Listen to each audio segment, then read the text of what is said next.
오늘 이 시간에는 인천시 교육위원회 김실 교육위원님을 모시고 인천시 교육 현실에 대하여 알아보도록 하겠습니다.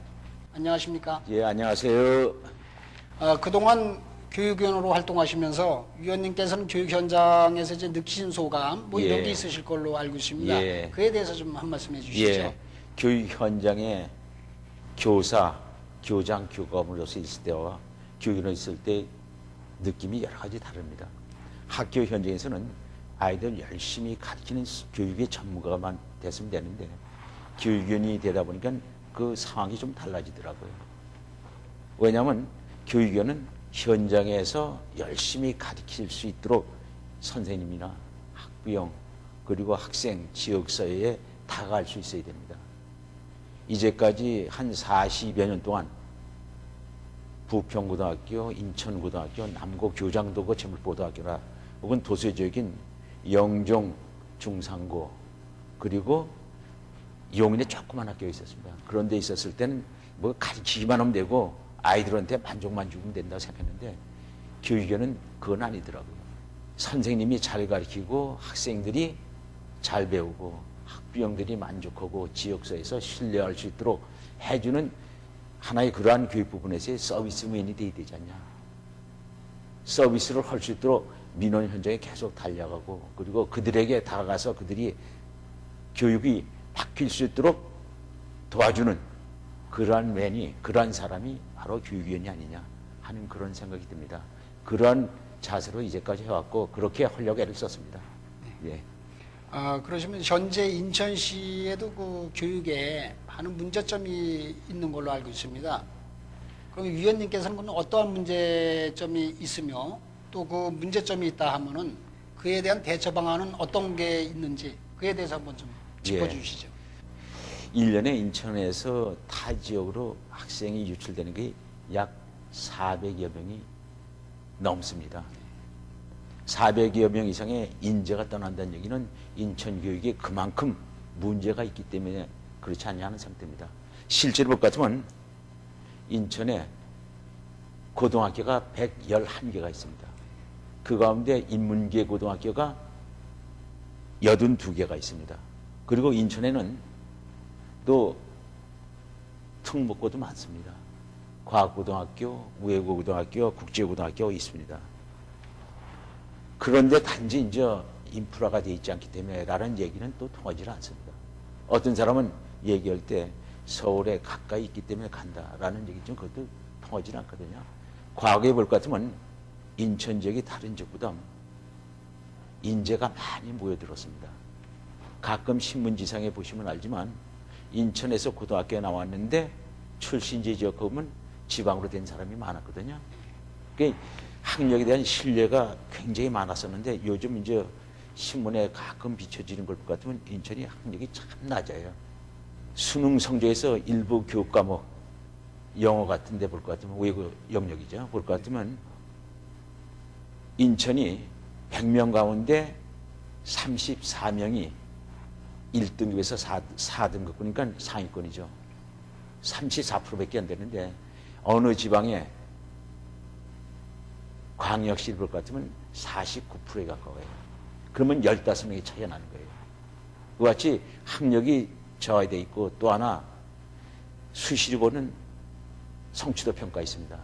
초등학교, 중학교, 고등학교 그 성적도 볼 것 같으면 인천이 최하위로 되어 있습니다. 전국에 123개 시군이 있을 거예요. 지방자치단체.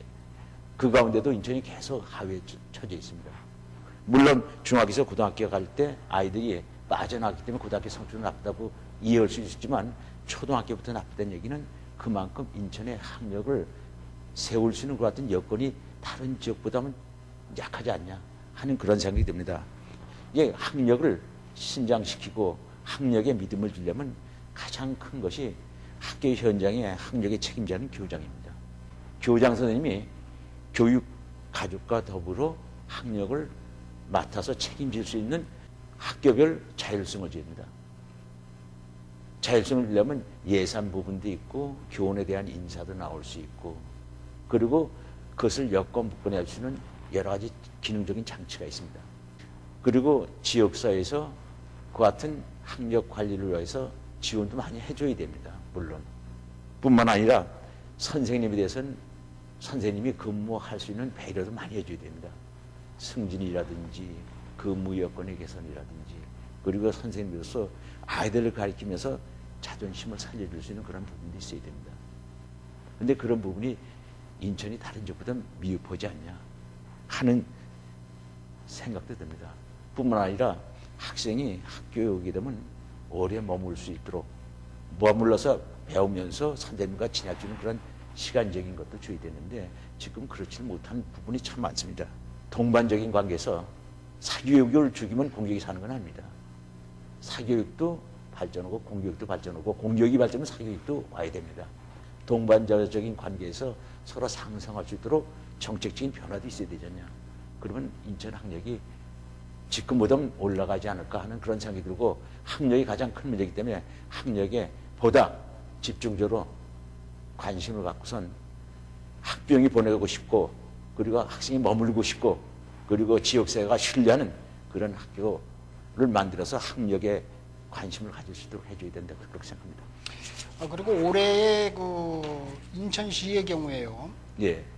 친환경 급식 예산. 예. 예산이 74억 5천만 원으로 이 가운데 이제 인천시와 10개 구군 자치구에서 35%, 예. 나머지 30%는 학부모가 부담하고 있는 걸로 알고 있습니다. 그렇죠. 네.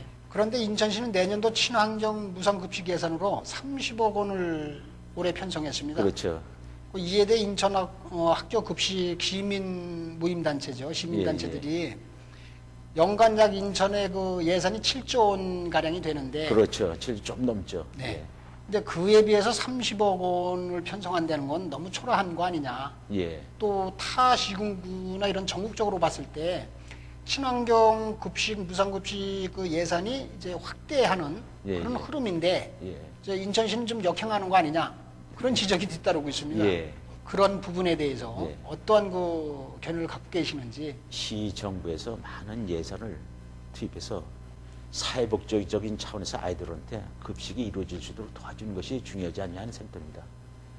현재 교육청에 주어지는 예산은 교육청이 세금의 징수권이 없습니다. 중앙정부에서 오고 시정부에서 옵니다.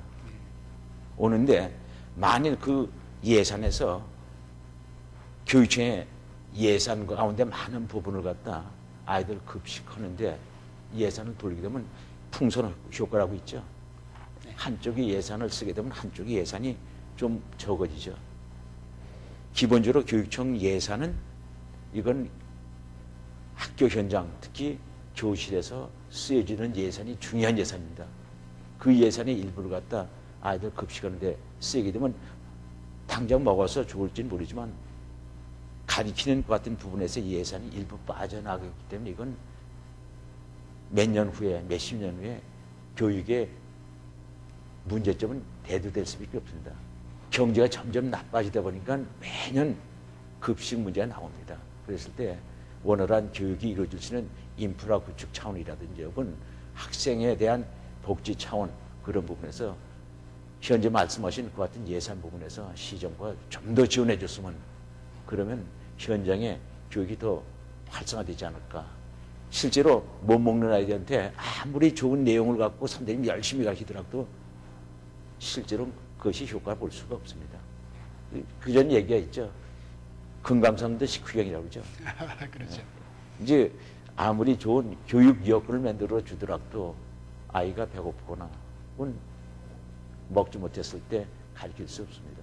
그리고 학교 현장에서 아이들이 편하게 그리고 믿으면서 교육을 받을 수 있는 여건 마련해주는 것도 지방자치정부의 역할이 아니냐 하는 그런 생각이 듭니다.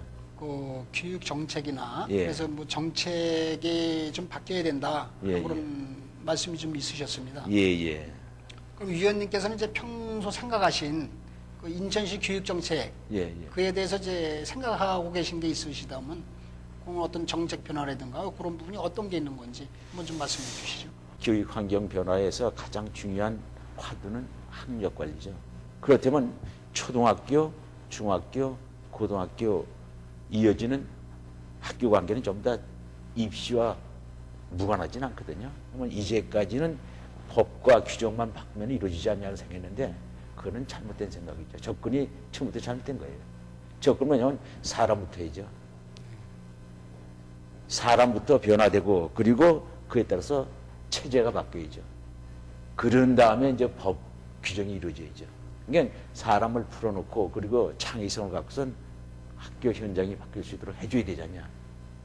그런 차원에서 제가 접근하고 싶습니다.